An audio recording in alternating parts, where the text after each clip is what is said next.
फातिमा की रानी माँ, प्रभु यीशु की माँ, आसरा तू ही है माँ।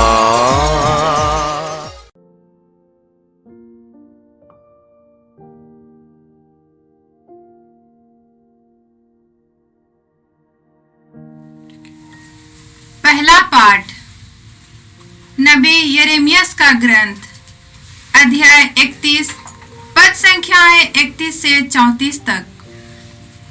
प्रभु यह कहता है, वे दिन आ रहे हैं जब मैं इस्राएल के घराने और यूदा के घराने के लिए एक नया विधान ठहराऊंगा। यह उस विधान की तरह नहीं होंगे जिसे मैंने उस दिन उनके पूर्वजों के लिए ठहराया था, जब मैंने उन्हें मिस्र से निकालने के लिए हाथ से पकड़ लिया था। उस विधान को उन्होंने भंग कर दिया, यद्यपि मैं उनका स्वामी था। वह समय बीत जाने के बाद मैं इस्राएल के लिए एक नया विधान ठहराऊंगा। प्रभु की यह वाणी है, मैं अपना नियम उनके अभ्यंतर में रख दूंगा, मैं उसे उनके हृदय पर अंकित करूंगा। मैं उनका ईश्वर होऊंगा और वे मेरी प्रजा होंगे। इसकी जरूरत नहीं हो रहेगी कि वे एक दूसरे को शिक्षा दें और अपने भाइयों से कहे, प्रभु का ज्ञान प्राप्त कर लीजिए, क्योंकि छोटे और बड़े सब के सब मुझे जानेंगे। मैं उनके अपराध क्षमा कर दूंगा और उनके पापों को याद भी नहीं रखूंगा। यह प्रभु की वाणी है। ईश्वर को धन्यवाद। भजन अनुवाक्य। हे ईश्वर, मेरा हृदय फिर शुद्ध कर। हे ईश्वर, मेरा हृदय फिर शुद्ध कर। हे ईश्वर, तू दयालु है, मुझ पर दया कर। तू दया सागर है, मेरा अपराध क्षमा कर। मेरी दुष्टता पूर्ण रूप से धो डाल, मुझ पापी को शुद्ध कर। अनुवाक्य। हे ईश्वर, मेरा हृदय फिर शुद्ध कर। हे ईश्वर, मेरा हृदय फिर शुद्ध कर। हे ईश्वर, मेरा हृदय फिर से शुद्ध कर और मेरा मन सुदृढ़ बना। अपने सानिध्य से मुझे दूर ना कर और अपने पवित्र आत्मा को मुझसे ना हटा। अनुवाक्य। हे ईश्वर, मेरा हृदय फिर शुद्ध कर। हे ईश्वर, मेरा हृदय फिर शुद्ध कर। मुक्ति का आनंद मुझे फिर प्रदान कर और उदारता में मेरा मन सुदृढ़ बना। मैं विधर्मियों को तेरे मार्ग की शिक्षा दूंगा और पापी लोग तेरे पास लौट आएंगे। अनुवाक्य। हे ईश्वर, मेरा हृदय फिर शुद्ध कर। हे ईश्वर, मेरा हृदय फिर शुद्ध कर। दूसरा पाठ इब्रानियों के नाम संत पौलुस का पत्र, अध्याय 5, पद संख्याएं 7 से 9 तक। मसीह ने इस पृथ्वी पर रहते समय पुकार पुकार कर और आंसू बहाकर ईश्वर से, जो उन्हें मृत्यु से बचा सकता था, प्रार्थना और अनुनय विनय की। श्रद्धालुता के कारण उनकी प्रार्थना सुनी गई। ईश्वर का पुत्र होने पर भी उन्होंने दुख सहकर आज्ञा पालन सीख लिया। पूर्ण रूप से सिद्ध बनकर वह उन सबों के लिए अनंत मुक्ति का स्रोत बन गए जो उनकी आज्ञाओं का पालन करते हैं। प्रभु की वाणी। ईश्वर को धन्यवाद। जय घोष। यदि कोई मेरी सेवा करना चाहे तो वह मेरा अनुसरण करे। जहाँ मैं हूँ वहाँ मेरा सेवक भी होगा। प्रभु आप लोगों के साथ हो और आपके आत्मा के साथ। संत योहन के अनुसार पवित्र सुसमाचार। हे प्रभु तेरी महिमा हो। अध्याय 12 पद संख्याएं 20 से 33 तक। जो लोग पास्का पर्व के अवसर पर आराधना करने आए थे उसमें कुछ यूनानी थे। उन्होंने फिलिप के पास आकर यह निवेदन किया, महाशय, हम यीशु से मिलना चाहते हैं। फिलिप गलीलिया के बेथसाइदा का निवासी था। उसने जाकर अंद्रयास को यह बताया और अंद्रयास ने फिलिप को साथ ले जाकर यीशु को इसकी सूचना दी। यीशु ने उससे कहा, वह समय आ गया है जब मानव पुत्र महिमान्वित किया जाएगा। मैं तुम लोगों से कहे देता हूँ, जब तक गेहूं का दाना मिट्टी में गिरकर नहीं मर जाता तब तक वह अकेला ही रहता है, परंतु यदि वह मर जाता है तो बहुत फल देता है। जो अपने जीवन को प्यार करता है वह उसका सर्वनाश करता है, और जो इस संसार में अपने जीवन से वैर करता है वह उसे अनंत जीवन के लिए सुरक्षित रखता है। यदि कोई मेरी सेवा करना चाहे तो वह मेरा अनुसरण करे। जहाँ मैं हूँ वही मेरा सेवक भी होगा। जो कोई मेरी सेवा करेगा मेरा पिता उसे सम्मान प्रदान करेगा। अब मेरी आत्मा व्याकुल है। क्या मैं यह कहूँ, पिता, इस घड़ी के संकट से मुझे बचा, किंतु इसलिए तो मैं इस घड़ी तक आया हूँ। हे पिता, अपनी महिमा प्रकट कर। उसी समय यह स्वर्गवाणी सुनाई पड़ी, मैंने उसे प्रकट किया है और उसे फिर प्रकट करूँगा। आसपास खड़े लोग यह सुनकर बोले, बादल गरजा। कुछ लोगों ने कहा, एक स्वर्गदूत ने उनसे कुछ कहा। यीशु ने उत्तर दिया, यह वाणी मेरे लिए नहीं बल्कि तुम लोगों के लिए आई है। अब इस संसार का न्याय हो रहा है। अब इस संसार का नायक निकाल दिया जाएगा, और जब मैं पृथ्वी के ऊपर उठाया जाऊंगा तब सब मनुष्यों को अपनी ओर आकर्षित करूंगा। उन शब्दों के द्वारा उन्होंने संकेत किया कि उनकी मृत्यु किस प्रकार की होगी। यह प्रभु का सुसमाचार है। हे ख्रीस्त तेरी स्तुति हो। क्रिस में प्यारे भाई बहनों, आज का पहला पाठ हम लोगों ने यिर्मयाह नबी के ग्रंथ से सुना। वहां पर हम लोगों ने ईश्वर के नए विधान के बारे में सुना।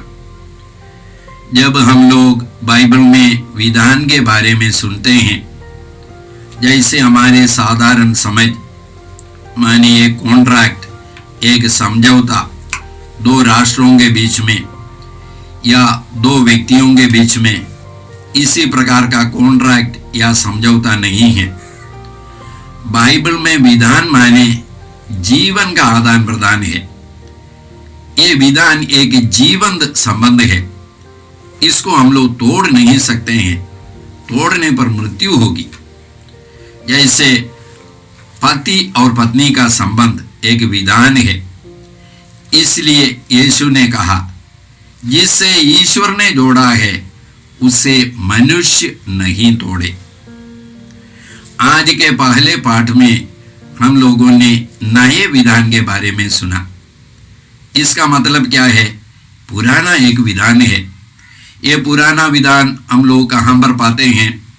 निर्गमन ग्रंथ के 24वां अध्याय में। वहां पर ईश्वर ने सीनाई पर्वत के पास लोगों को 10 नियम दिया।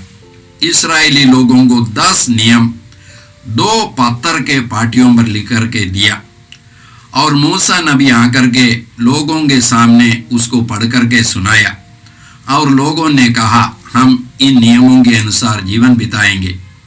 और ईश्वर का विधान या ईश्वर की प्रतिज्ञा क्या थी कि लोग ईश्वर के अपनी प्रजा होंगे और ईश्वर उनके ईश्वर होंगे।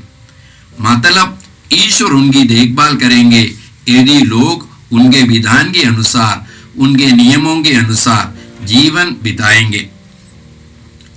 और उसके लिए, इसको ठहराने के लिए मूसा ने क्या किया, एक वेदी बनवाया, 12 पत्थर को रखा, इस्राएली लोगों के 12 कुलों के नाम पर, 12 गोत्रों के नाम पर 12 पत्थर को रखा और एक वेदी बनवाया, और उसके बाद जानवरों को बलि चढ़ाया, और जानवर का रक्त लेकर के आधा रक्त वेदी पर छिड़का। वेदी ईश्वर का प्रतीक है। और उसके बाद मूसा नबी ने विधान को पढ़ करके सुनाया। लोगों ने कहा कि हम लोग इस विधान के अनुसार जीवन बिताएंगे, इस नियमों के अनुसार जीवन बिताएंगे। और मूसा ने ये जानवर को रक्त लेकर के लोगों पर छिड़क करके कहा, यह विधान का रक्त है जिससे प्रभु ने उन सब आदेशों के माध्यम से तुम लोगों के लिए निर्धारित किया है।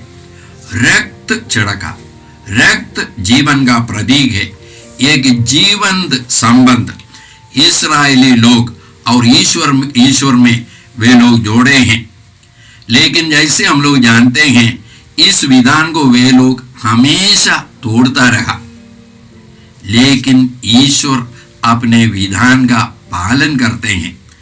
हम लोग गणना ग्रंथ के 23वां अध्याय के 19वां वाक्य में पढ़ते हैं, ईश्वर मनुष्य नहीं है, वह झूठ नहीं बोलता, वह मनुष्य की संतान नहीं है, वह अपनी बात वापस नहीं लेता, वह कहेगा करेगा नहीं, वह प्रतिज्ञा करेगा पूरा नहीं करेगा। तो ईश्वर प्रतिज्ञा करेगा, उसको पूरा करेगा। इसलिए ईश्वर अपने विधान में अडिग रहा। ईश्वर एक नए विधान की घोषणा करते हैं। ये विधान पत्थर के पाटियों पर नहीं, तो ईश्वर बोलते हैं ये विधान लोगों के हृदय में लिखा हुआ होगा। ये विधान अक्षर का विधान नहीं होगा, ये विधान आत्मा का विधान होगा। इस विधान के अंतर्गत पापों की क्षमा होगी। ये विधान दंड का विधान नहीं है, ये विधान क्षमा का विधान है। और पापों की क्षमा होगी। पापों को क्षमा करने के बाद ईश्वर पापों को याद भी नहीं करेगा। मतलब ईश्वर एक नई जनता का सृजन करेंगे। और इस विधान ईश्वर कैसे ठहराते हैं, आज के दूसरे पाठ और आज के सुसमाचार में हम लोगों ने यही सुना है। आज के दूसरे पाठ में इब्रानियों के नाम पत्र में हम लोगों ने सुना 5वां अध्याय के 8वां वाक्य इसी प्रकार है, ईश्वर का पुत्र होने पर भी, यीशु ईश्वर का पुत्र होने पर भी उन्होंने दुख सहकर आज्ञा पालन सीखा। यीशु एक मनुष्य बनकर के आए, ईश्वर होते हुए भी एक मनुष्य बनकर के आए। हम लोग फिलिपियों के नाम पत्र में पढ़ते हैं, वह क्रूस मरण तक आज्ञाकारी बने, क्रूस मरण तक आज्ञाकारी बने। पहले आदम ने और आदम से लेकर के यीशु तक सब लोगों ने ईश्वर के नियम को तोड़ा। अभी यहाँ पर एक मनुष्य है जो परिपूर्ण ईश्वर और परिपूर्ण मनुष्य है। ये मनुष्य मरण तक, क्रूस मरण तक ईश्वर की आज्ञा का पालन किया, और ये पालन करने के कारण वह पूर्ण रीति से सिद्ध बनकर और ईश्वर से मेलकीसदेक की तरह प्रधान याजक की उपाधि प्राप्त कर उन सबों के लिए मुक्ति के स्रोत बन गए जो उनकी आज्ञाओं का पालन करते हैं। तो यीशु मुक्ति का स्रोत बन गया। ये पाप क्षमा का विधान है, नया विधान। ये पाप क्षमा कैसे हुई? यीशु ने अपने शरीर में सारे मानव जाति के पापों को लेकर के क्रूस पर चढ़ा और क्रूस पर बलि चढ़ाया। हम लोग पेतरुस के पहले पत्र के दूसरे अध्याय के 24वां वाक्य में पढ़ते हैं, वह अपने शरीर में हमारे पापों को क्रूस के काट पर ले गए, जिससे हम पाप के लिए मृत्यु होकर धार्मिकता के लिए जीने लगे।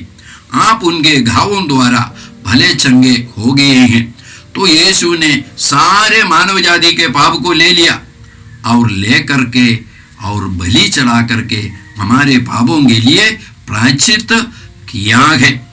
हम लोग योहन के पहले पत्र के दूसरे अध्याय के दूसरे वाक्य में पढ़ते हैं, उन्होंने हमारे पापों के लिए प्रायश्चित किया है, ना केवल हमारे पापों के लिए बल्कि समस्त मानव जाति के पापों के लिए, सभी लोगों के पापों के लिए यीशु ने प्रायश्चित किया है। ये प्रायश्चित का फल हम लोगों को कैसे मिलेगा? रोमियों के नाम पत्र तीसरे अध्याय के 25वां वाक्य में हम लोग इसी प्रकार पढ़ते हैं, ईश्वर ने चाहा कि ईसा अपना रक्त बहाकर पाप का प्रायश्चित करे और हम विश्वास द्वारा उसका फल प्राप्त करें। तो हमको यीशु में विश्वास करना है।